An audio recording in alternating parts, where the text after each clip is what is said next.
大家好，我係添 Sir，今次會帶大家去蝌蚪坪，再上貓仔山揾貓仔石，由沙田圍行到去慈雲山，中途仲會加插去12忽睇吊鐘花添。想知點行就跟住我啦。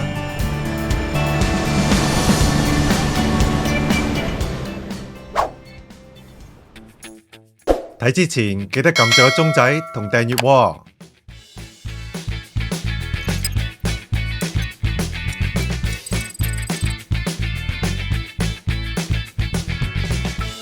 起點喺沙田圍，先沿水泉坳街上山，約30分鐘就可以行到去蝌蚪坪。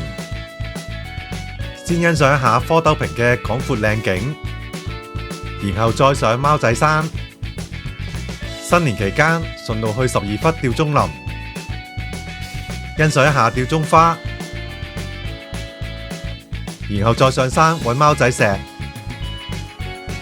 隨後登上雞胸山嘅山頂，再經雞胸山嘅標高處，落去麥理浩徑，最後沿沙田坳道落山，去到慈正村完結。全程約6公里，如果唔去12忽睇吊鐘花，就僅5公里，唔使3小時就可以完成。途中有一段係荒徑，有清晰嘅路碑，唔斜唔難行。不過分岔路多，需要有睇地圖經驗。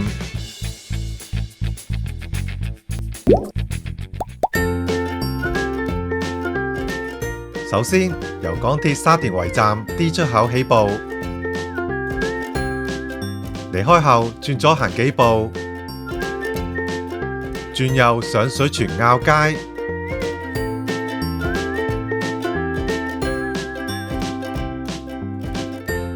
沿水泉坳街開始上斜，途中右邊係博康村，左邊係水泉澳村。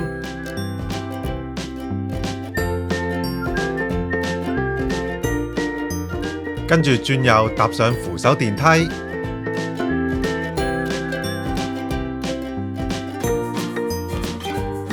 利用行人天橋跨到對面馬路。然後直行，唔使搭升降機，繼續沿行人路行上去，上到近水泉澳村，有路牌指示往作博坑路，即係右邊嗰條分岔路。沿大斜路繼續上山，喺分岔路口跨過正面嘅第一道車閘，唔好轉右往作博坑村。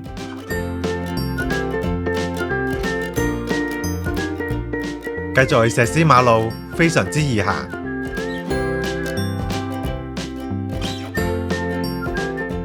算係上山前嘅少少熱身。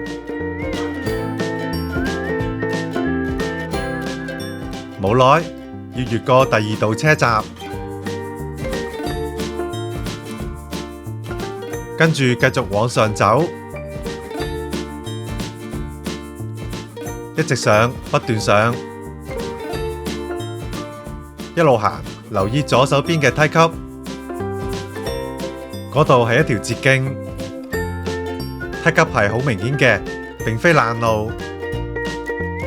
上到頂後就接回大路，再左轉繼續行。嚟到另一個分岔路口，左邊條路只係往涼亭，而右邊條路先至係去蝌蚪坪嘅。行到呢度仍然係寬闊嘅石屎路，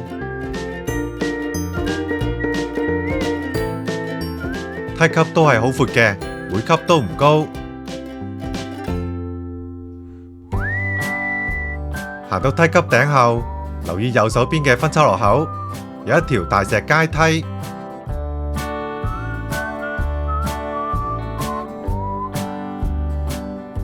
大石階梯猶如古道山徑，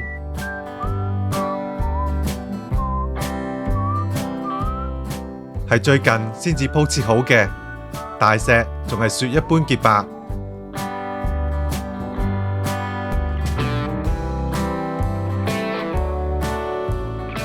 以前呢條路係木樁嘅梯級，日子久啦，已經損毀。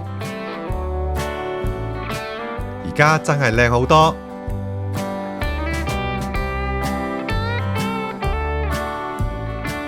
上到梯級頂後，左邊係往貓仔山嘅路，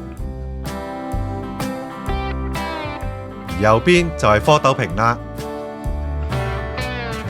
第一陣要返去呢個分岔路口。蝌蚪坪仿如一個大平台，佢嘅外貌就好似一粒蝌蚪咁樣。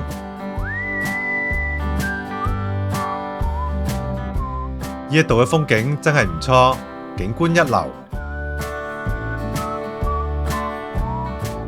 近年加建咗圍欄，仲有長凳喺度增設緊。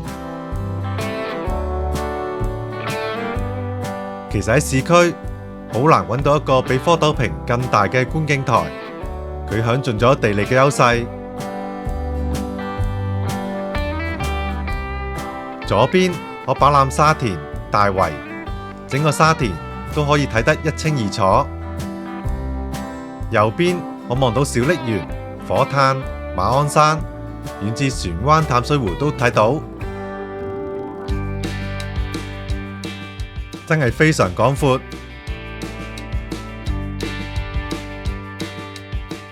即使唔去貓仔山、雞胸山，只係上嚟呢度睇一睇都值得㗎。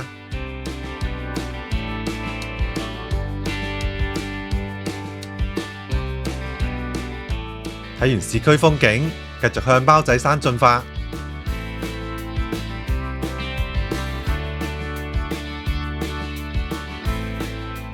前面嘅小山峰就係貓仔山啦，遠在天邊，近在眼前。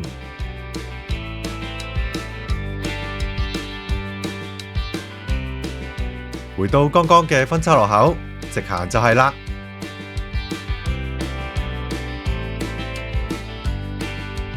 山徑唔再係石屎路，取而代之嘅係更好行嘅泥路山徑。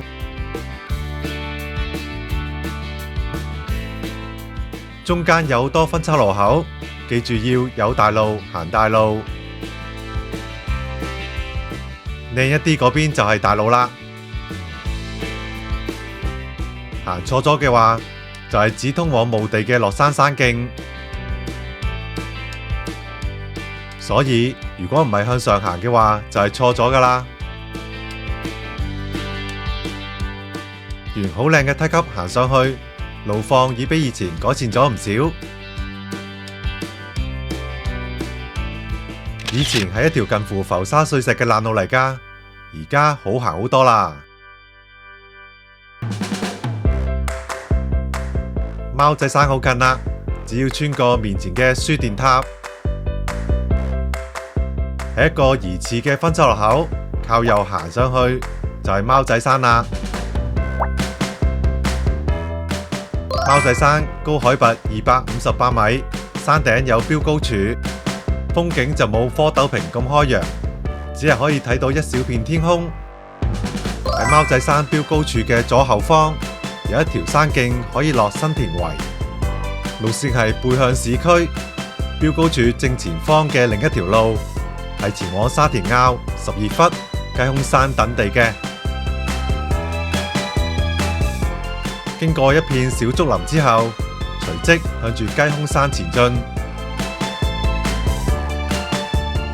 先要落一段小梯級，大約要行250米。山徑係明顯有修葺嘅，可以話係一條冇路牌嘅官方山徑。路碑係仿似郊遊徑咁清晰。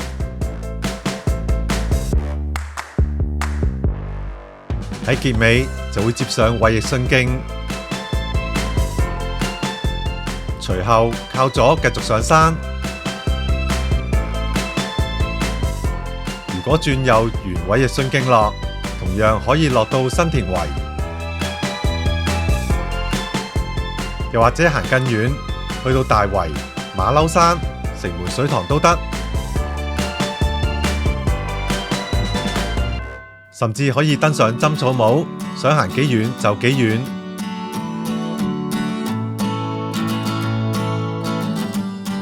沿大路行大約3分鐘，留意右手邊有一小片平地，嗰度就係登上雞胸山嘅路啦。不過路線先會靠左沿大路行。標距柱嘅位置係 W049。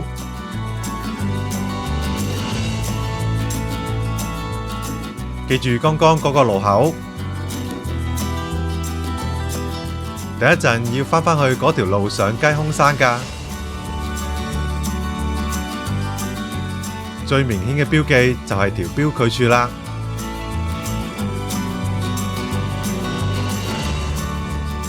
依家係行緊去12忽嘅吊鐘林。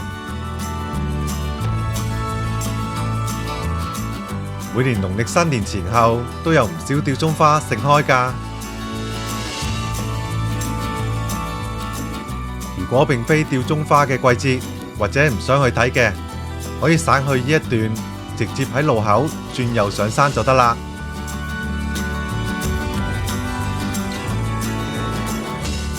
喺路口開始計，大概直行8分鐘左右。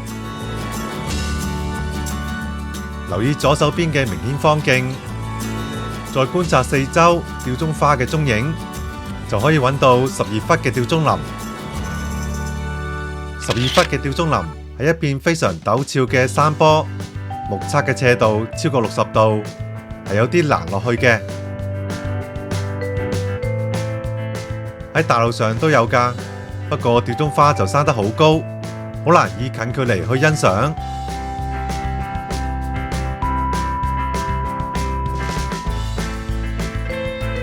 想近一啲，非爬上就要爬落，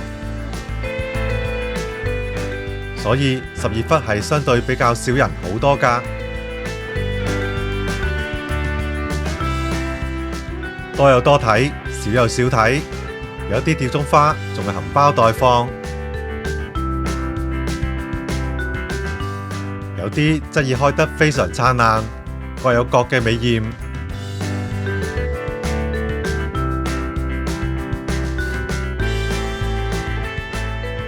好啦，欣賞完吊鐘花就沿路折返，回到剛剛畫上雞胸山嘅路口，只要行入去，左邊就會見到一條路。呢一段路係方徑級別，相對大路少人行好多。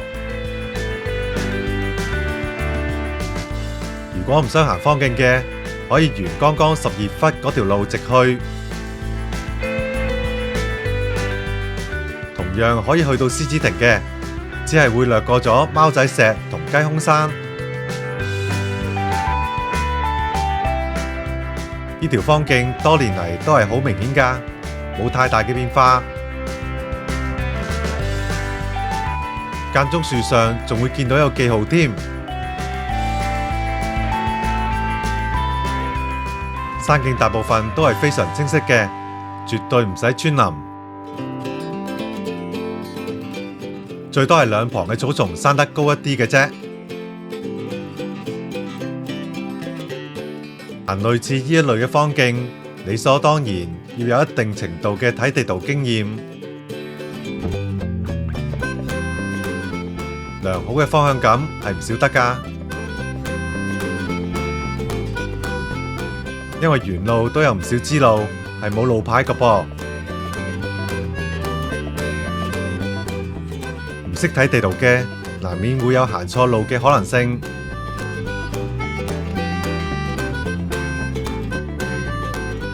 如果識得睇地圖嘅，難度其實會大減。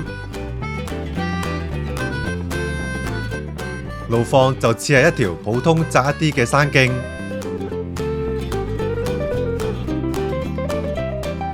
泥路一條，冇太大難度，又有綠樹林蔭，其實非常好行。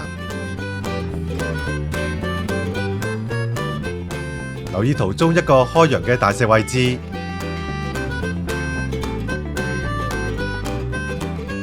行上去望上山，可以清楚咁見到貓仔石。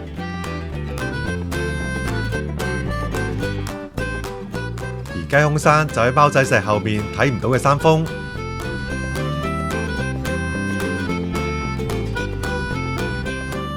沿清晰嘅山徑行去貓仔石嘅方向。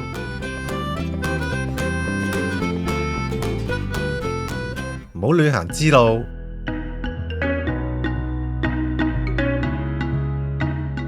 望到貓仔石之後，唔好急於行出去，嗰啲分岔路係去唔到㗎。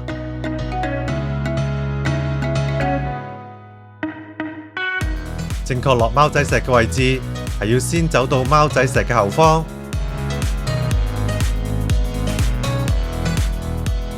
喺右手邊就可以揾到一條比較斜嘅斜坡。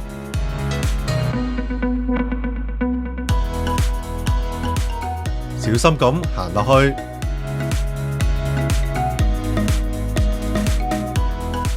真係好斜㗎，而且仲有啲線添。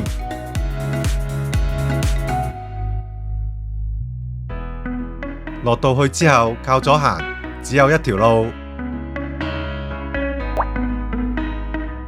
好快，唔使1分鐘就可以行到去貓仔石啦。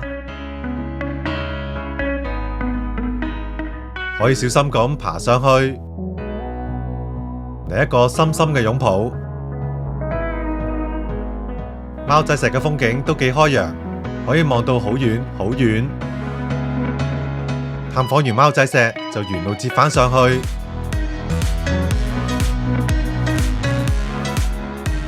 返回主徑，踏入雞胸山北脊。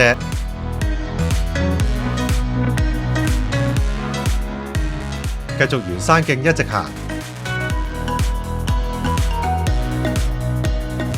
去到雞胸山，大概要向前行約600米。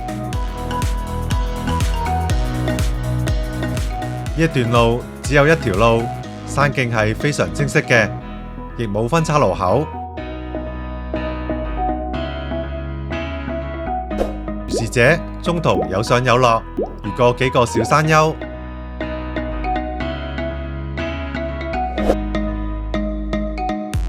如片段所見，路碑係明顯㗎，儘管向前行。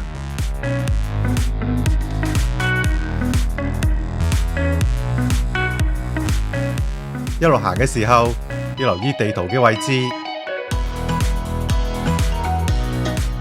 因為雞胸山係喺草叢之內，係冇標高柱或者任何標記㗎。沿路兩旁都有好高嘅草叢，行過咗都唔會知道㗎。雞胸山高海拔437米，山頂完全冇風景。正常只會掂行掂過，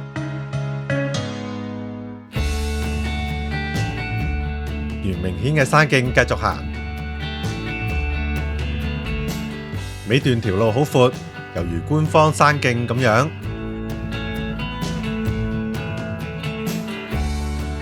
嚟到一小片空地，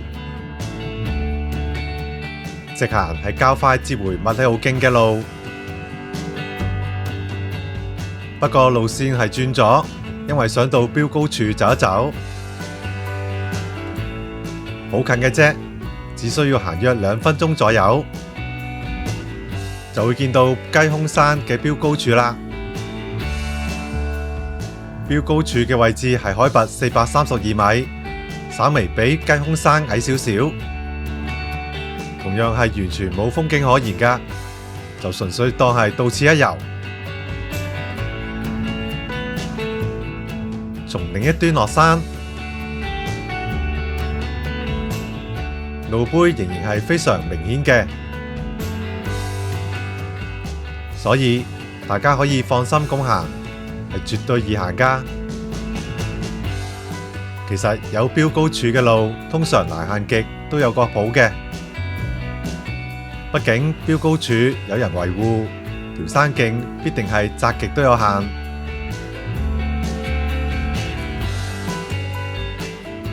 大約又行多2分鐘左右，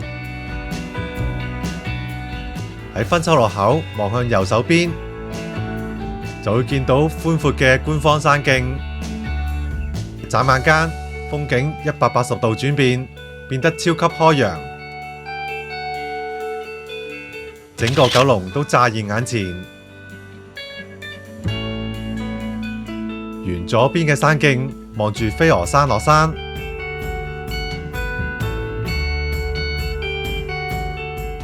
呢一條應該係大家都熟悉嘅麥理浩徑第5段。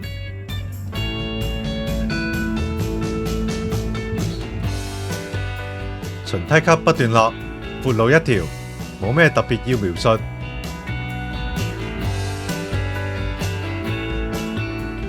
如是者不斷落山，中途會見到標距柱 M102。唔經唔覺就嚟到沙田坳道嘅出口，接上馬路，上面就係獅子亭。我哋沿沙田坳道往下走，留意左手邊往慈正村嘅梯級，可以較快咁落到巴士站同小巴站離開。如想直接行落黃大仙嘅，可沿沙田坳道直落，路程大約係2公里。轉左落慈正村就快一啲。只要沿梯級行落去，中間會經過回頭是岸嘅大牌坊，跟住會遇到一個分岔路口，靠右係全梯級落山，直行就少一啲梯級，行山人士可以自行選擇，長度係差唔多一樣㗎。沿路都有路牌，十分清晰嘅。只係其中一小段窄咗一啲嘅啫。落到下一個分岔路口就右轉，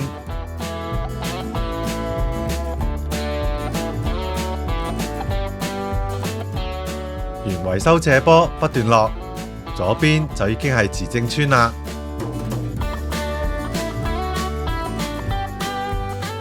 只要不斷靠左行，落到底就得。